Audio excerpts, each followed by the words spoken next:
Number 1. Flordelis dos Santos de Souza. She was a gospel star, a pastor, and a politician.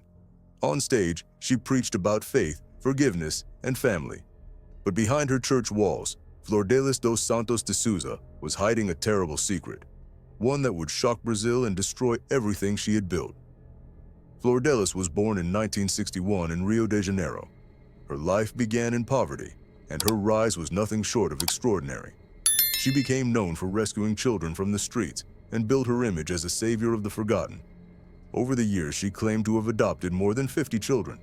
Her home became a place filled with music, prayer, and praise, or so it seemed. In the 1990s, she met Anderson do Carmo, a young man she took in as one of her adopted sons. As he grew older, their relationship changed. By the time Anderson was an adult, he was no longer her son. He became her husband. The two became a power couple in the gospel world. Together, they founded a thriving church and later a political career that brought Flordelis into Brazil's national spotlight. She was a celebrity pastor, a congresswoman, and a mother figure admired by millions.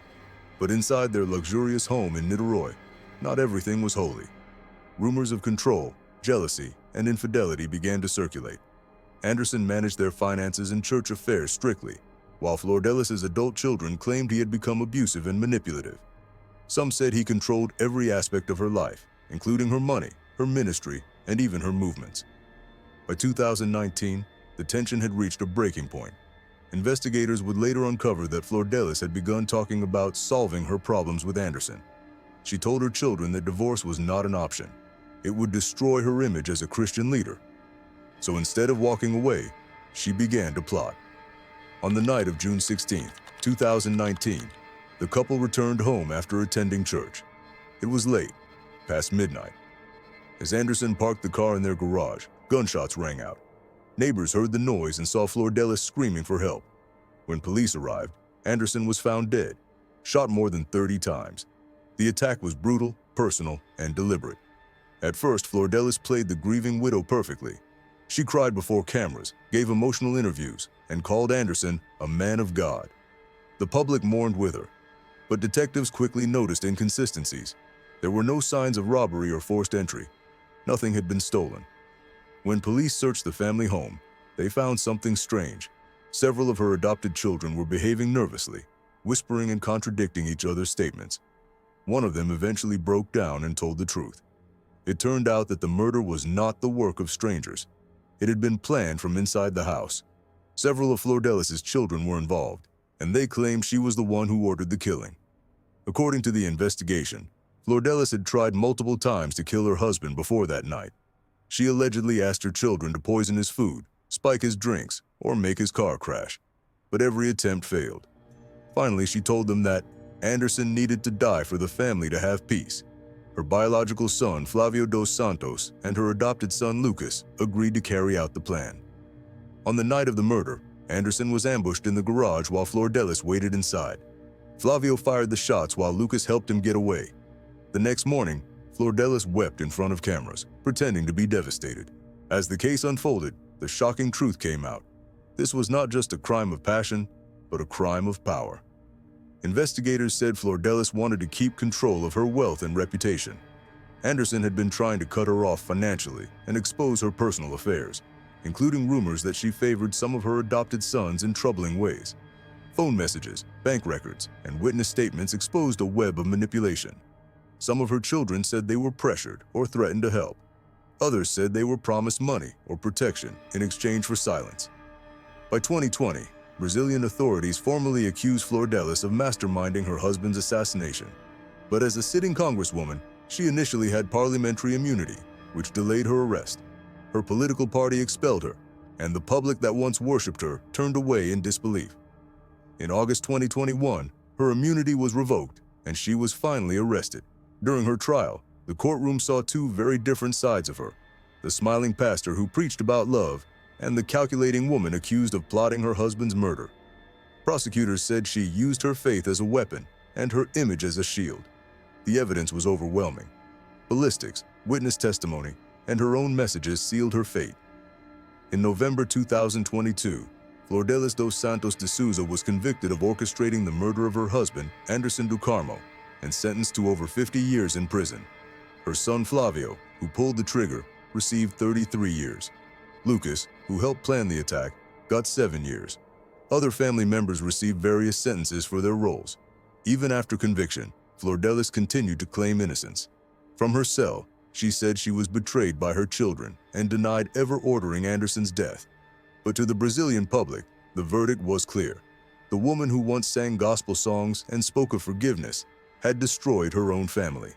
Today, she sits in a women's prison near Rio de Janeiro, stripped of her political title, her wealth, and her fame. The church that once carried her name has been closed, and the house that once echoed with gospel music now stands silent, a crime scene turned into a symbol of betrayal. The story of Flordelis dos Santos de Souza is a haunting reminder that evil can wear a holy mask. She was adored by millions and praised as a woman of God. But behind the pulpit, she was planning her husband's death, proving once again that sometimes the most dangerous people preach in the name of love. Number 2. Mary Winkler. In the quiet town of Selmer, Tennessee, the Winklers were seen as the perfect couple, a loving family rooted in faith. Matthew Winkler was a young Church of Christ minister, respected, charismatic, and dedicated to his congregation. His wife, Mary Winkler, was a soft-spoken woman who taught Bible classes, cared for their 3 daughters, and stood faithfully beside her husband every Sunday. They lived in a small parsonage beside the 4th Street Church of Christ, and to outsiders, their lives seemed blessed. But in March 2006, that image shattered when a frantic 911 call led police to the Winkler home. Inside their bedroom, Matthew was found lying on the floor, wrapped in bedsheets, dead from a single shotgun blast to the back. The discovery stunned the entire community. People couldn't imagine who could do such a thing to a beloved pastor, until the truth came out the next day. His wife, Mary, was missing, along with their 3 daughters and the family van. Police issued an Amber Alert, fearing the children were in danger. But when officers caught up with Mary in Orange Beach, Alabama, a day later, they found something unexpected. She wasn't violent or panicked. She was calm. The children were unharmed, quietly sitting in the back seat. When investigators asked her what happened, Mary quietly said, "I shot him." That confession sent shockwaves through Tennessee. People wanted answers. Why would a preacher's wife, someone who seemed gentle and devoted, murder her husband? At first, Mary refused to talk about the details. But as investigators dug deeper, the story that emerged was one of emotional abuse, control, and hidden pain. Mary told police that Matthew was not the perfect husband everyone believed him to be. Behind the doors of their picture-perfect home, she said, he was controlling, demanding, and harsh. She described years of verbal and emotional abuse, being criticized for how she dressed, how she spoke, and how she behaved around others. She said he controlled their finances completely and made her feel worthless. According to Mary, the night before the murder, they had another argument. She said Matthew berated her over a money issue related to a check-kiting scheme, writing bad checks between banks to cover expenses. She said he yelled at her and threatened to take away their children if she didn't obey him. The next morning, as he slept in their bed, Mary retrieved a 12-gauge shotgun. She later told the court that she only wanted to scare him, to make him stop hurting her, not to kill him. But when she pulled the trigger, the blast hit Matthew square in the back. He died almost instantly. In her taped confession, she cried softly and said she didn't know why she did it. She said, "I guess I got to the point where I just couldn't take it anymore."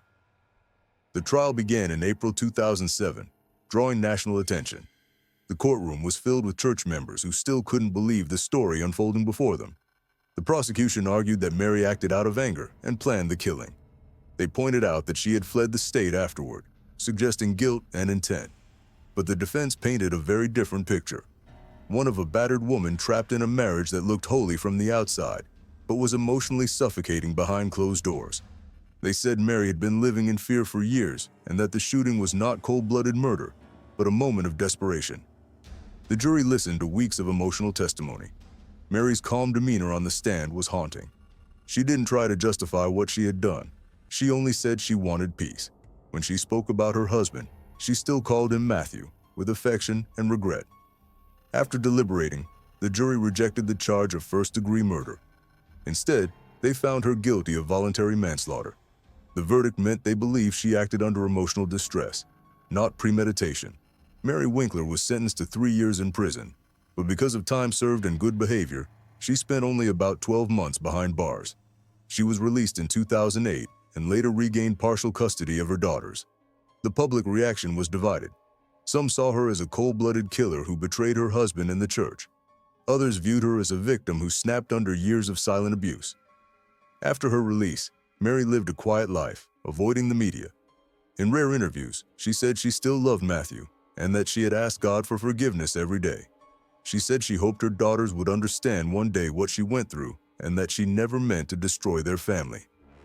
The story of Mary Winkler became one of the most talked about crimes in small-town America, not just because a pastor's wife killed her husband, but because it exposed the hidden reality of what can happen when image and reputation are valued more than truth. On the surface, she was the model Christian woman, polite, obedient, smiling in church. But inside, she was drowning in fear, shame, and control. Her act of violence wasn't born from hatred, but from years of silence that finally broke. Today, nearly 2 decades later, the murder of Pastor Matthew Winkler still stands as a haunting reminder. Behind even the holiest marriages, darkness can exist. Faith can hide pain. And sometimes, the person everyone believes to be purest is the one fighting the deepest battle. Mary Winkler's story is one of faith-turned tragedy, a tale where love, fear, and desperation collided in the most unthinkable way. Number 3. Lori Vallow Daybell. Lori Vallow Daybell was once known as a smiling church-going mother, a woman who posted cheerful family pictures online and spoke often about her faith. But behind that wholesome image, she hid dangerous beliefs that turned deadly. She became known as the Doomsday Mom, a self-proclaimed prophetess who claimed she could speak with angels and see beyond the veil of life and death. Her obsession with the end of the world led to lies, disappearances, and murder, including the killing of her own 2 children. Lori was born on June 26, 1973 in California. She grew up in a strict Mormon family and seemed normal for most of her life. She married young and had 3 children, including a daughter named Tylee Ryan and a son named Joshua J.J. Vallow, who was adopted. By her late 30s, Lori had been married multiple times and had begun to show an unhealthy fascination with religion, the apocalypse, and near-death visions. Everything changed when she met Chad Daybell, a self-published author who wrote about doomsday prophecies and claimed to have lived multiple lives on Earth. He was also a member of the same faith community. When Lori discovered his books, she became obsessed with his teachings. Chad claimed the world would soon end and that only a small group of chosen people would survive. When they met in 2018 at a religious conference, the two instantly connected, both spiritually and romantically, even though Chad was already married. Lori told friends that she and Chad were spiritually married, and that she was a goddess sent to help prepare the world for the second coming of Christ. Together, they developed strange ideas about people being light or dark spirits, with dark ones supposedly possessed by evil. They began to believe it was their mission to remove the dark spirits from the earth, even if that meant killing the people who carried them. In 2019, Lori's life began to spiral into chaos. Her husband, Charles Vallow, became afraid for his safety and filed for divorce. In court documents, he said Lori believed she was a god and that she threatened to kill him if he got in her way. A few months later, Charles was shot and killed by Lori's brother, Alex Cox, who claimed self-defense. No charges were filed at that time, but investigators would later learn the shooting was part of a bigger plot. After Charles's death, Lori quickly moved her children from Arizona to Rexburg, Idaho, closer to Chad Daybell. In October 2019, Chad's wife, Tammy Daybell, suddenly died in her sleep. The cause was listed as natural, but her friends were suspicious. Just 2 weeks later, Chad and Lori got married in Hawaii. Their wedding pictures showed them smiling on a beach, while back in Idaho, people were beginning to ask, where are Lori's children? Tylee, 17, and JJ, 7, hadn't been seen in weeks. Family members tried calling and texting Lori, but she refused to say where the kids were. Police began investigating, and soon, they found that Lori and Chad had been lying about everything. They claimed the kids were staying with relatives or studying elsewhere, but every story fell apart under questioning. In late 2019, the case exploded into national news. Reporters began calling it the Doomsday Cult Murders. Investigators discovered that Lori and Chad had gathered a small group of followers who shared their apocalyptic beliefs. They spoke of evil spirits, portals to heaven, and the idea that some people were already zombies whose souls had been taken over by darkness. In early 2020, Lori was arrested in Hawaii and extradited to Idaho after repeatedly refusing to reveal where her children were. For months, the public and investigators searched for Tylee and JJ, hoping they were alive. But on June 9, 2020, those hopes were crushed. Police and the FBI searched Chad Daybell's property in Rexburg and made a grim discovery: the buried remains of both children. JJ's body was found wrapped in plastic bags and tape. Tylee's remains had been burned and dismembered. The crime scene was so disturbing that even seasoned officers described it as one of the worst they had ever seen. When confronted with the evidence, Lori showed no emotion. In jail, she smiled during court appearances, acting calm and detached. Prosecutors accused her and Chad of conspiring to kill the children, Tammy Daybell and Charles Vallow, all for spiritual reasons mixed with greed and manipulation. Investigators found that the couple had collected life insurance money and continued preaching about the end of the world even after the murders. During her trial in 2023, witnesses described Lori as cold, controlling, and delusional. Former friends testified that she believed her children had become dark spirits and that killing them was a way to free their souls. The prosecution argued that her religious fanaticism had turned into a deadly obsession. Lori's defense tried to claim she was mentally unwell, but the jury didn't believe it. After weeks of emotional testimony, Lori Vallow Daybell was found guilty of murder, conspiracy to commit murder, and grand theft. The judge sentenced her to life in prison without parole. In the Superior Court of the State of Arizona, in and for the County of Maricopa, State of Arizona versus Lori Daybell, CR 2022-00-1242001. Verdict count 1. We, the jury, duly impaneled and sworn in the above entitled action upon our oaths, do find the defendant, Lori Daybell, as to the crime of count 1, conspiracy to commit first-degree murder occurring on or about October 2nd, 2019, as follows. Guilty. Signed, foreperson. She showed no sign of remorse, even as the victims' families cried in the courtroom. Her husband, Chad Daybell, still awaits his separate trial, facing the possibility of the death penalty. Lori's case shocked the world because it mixed religion, madness, and murder in a way few had seen before. She had convinced herself that she was saving her children's souls, when in reality, she was their killer. Her story shows how dangerous blind faith and manipulation can be when mixed with power and belief in one's own divinity. Today, Lori Vallow Daybell sits in an Idaho prison, living out her sentence. Her name will forever be remembered as the Doomsday Mom, the prophetess who chose death over love. What began as a fascination with faith ended in tragedy, betrayal, and the senseless deaths of 2 innocent children. Her story stands as one of the most chilling modern examples of how religious delusion can destroy families and lives. Proof that sometimes the most dangerous prophets are not those who predict the end of the world, but those who try to bring it about themselves.